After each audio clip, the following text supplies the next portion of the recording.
Hello, welcome to Frontiers with Bill. What I'm going to go over today is this here Frontier Mark 1, 1973. This is an original 1973 saw made in Trail. As you can see, it's made by Quadra Manufacturing Limited, Trail, BC, Canada. The serial number on these is on this tag on the starter cover.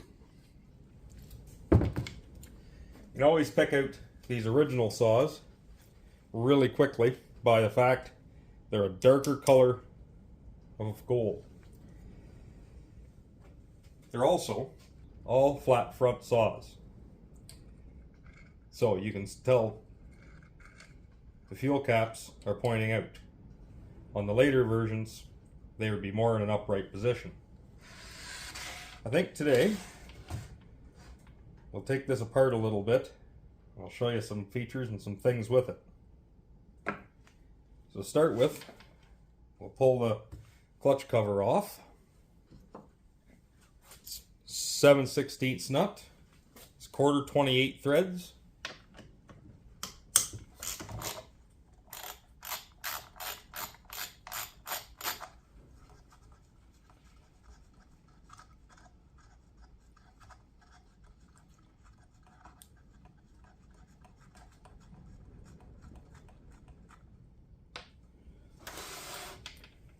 And then a flat-headed screw at the rear.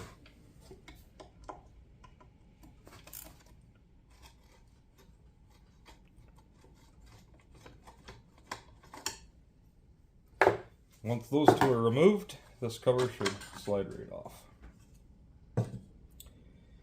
These saws here run 1/4 inch pitch chain. This in particular bar is 16 inches.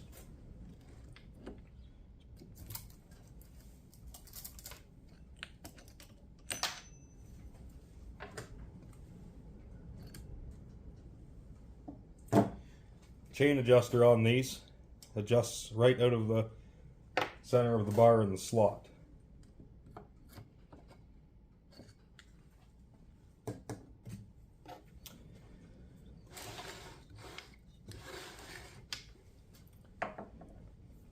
Now we'll pull this air filter cover off and see what the air filter looks like underneath.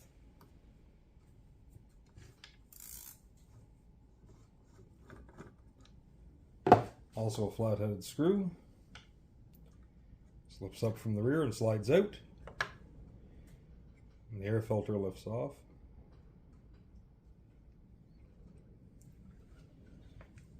That leaves access to the top of the carburetor.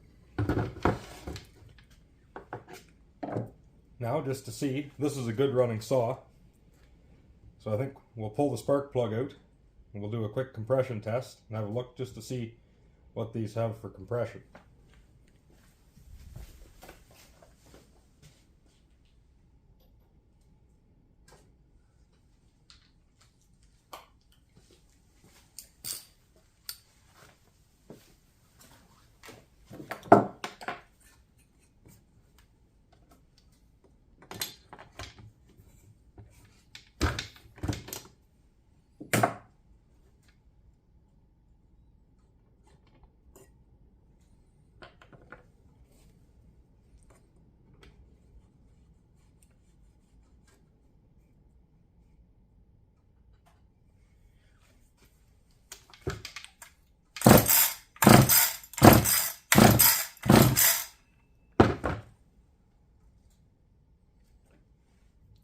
Saws running around 130, 132 pounds.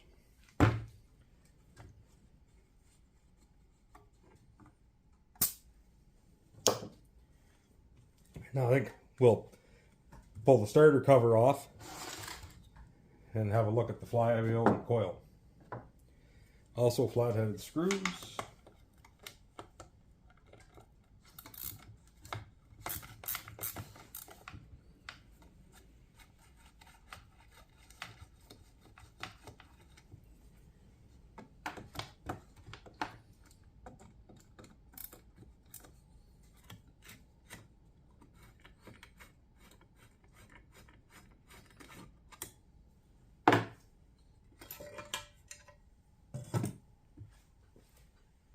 Now you can also tell these early saws run points ignition. They'll have a second wire off the bottom of the coil that runs off around and down under the flywheel to where the points are located under here. These saws also run a Tiltson HU carburetor.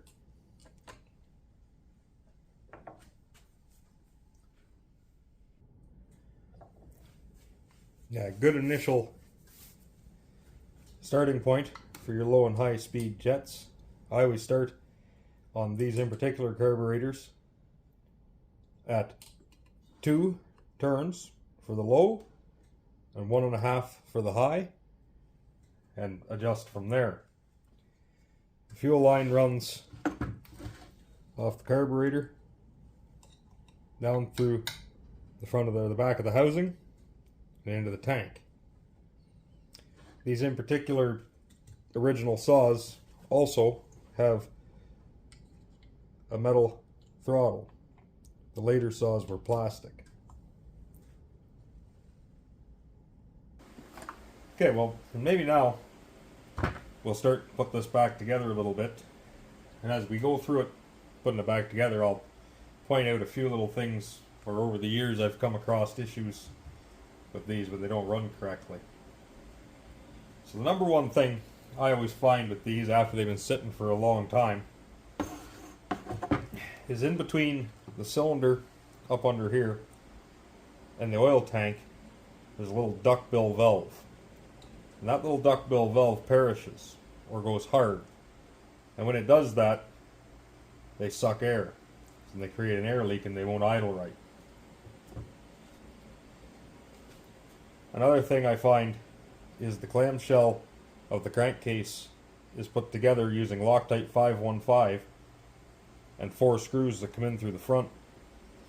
And the Loctite 515 goes bad over 50 years and they'll suck air through there. I very rarely came across crank seal issues with these saws or bearing issues. They usually stay pretty good. And I've never seen one blown up other than lack of oil in the fuel. They're pretty robust. So as we go along here, what we'll do first is we'll put the spark plug back in. That's always kind of an easy thing to do, to line up your spark plug lead. Makes the cover go on much easier.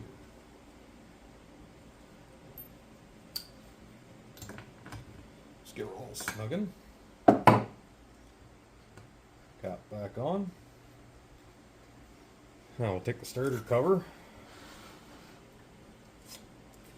which on these older saws has a metal starter gear.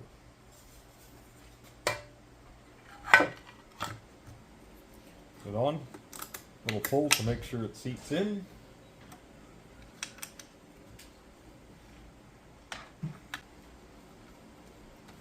Top one first.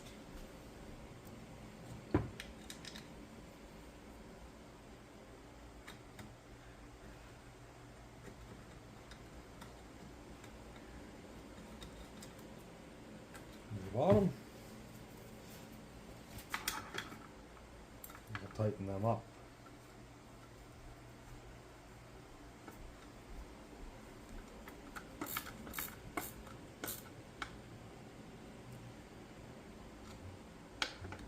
Go reasonably snug, but not too tight, as the threads strip out reasonably easy.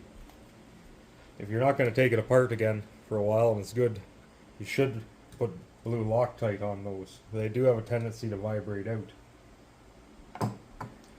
Now we'll turn her around and just double check and make sure that this hole is aligned, which it is. And we'll put the air filter cover back on. So air filter first. There's usually little tabs that go down in little holes in here, and the hole locks over the top of the carburetor. Now for the cover, which also has little tabs that lock in at the front and drops on like so.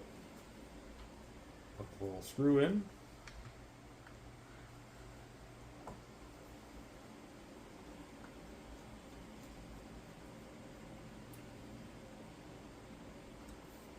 Suck it up.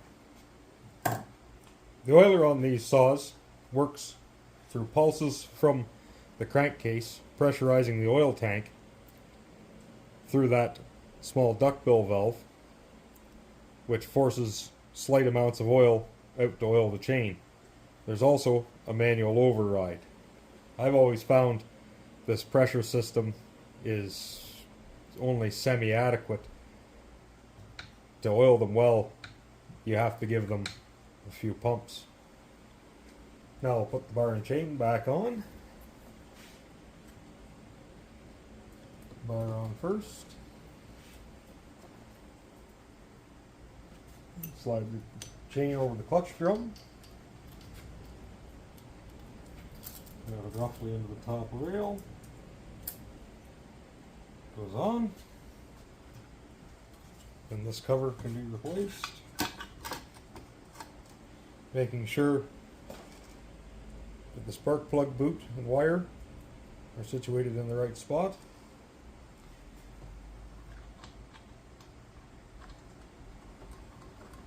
Spin the bar nut back on. Just finger tight.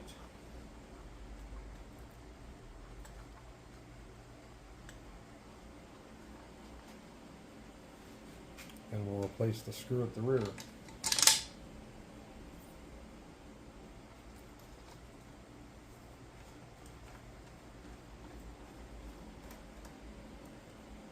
I usually tighten this one first.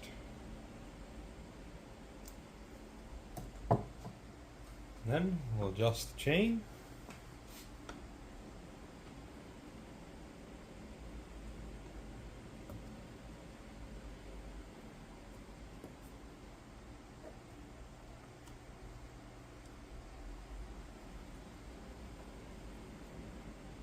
Until the drive links just come out of the bar. I always hold up tight on the chain to hold the bar back and up. And snug the bar nut. We'll give her a little turn. And there it's reassembled.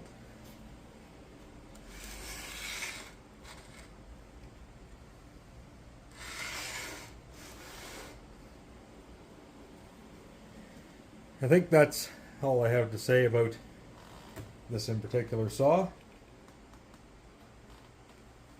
Thanks for coming to my channel. Please like and subscribe, and we'll see you in another video.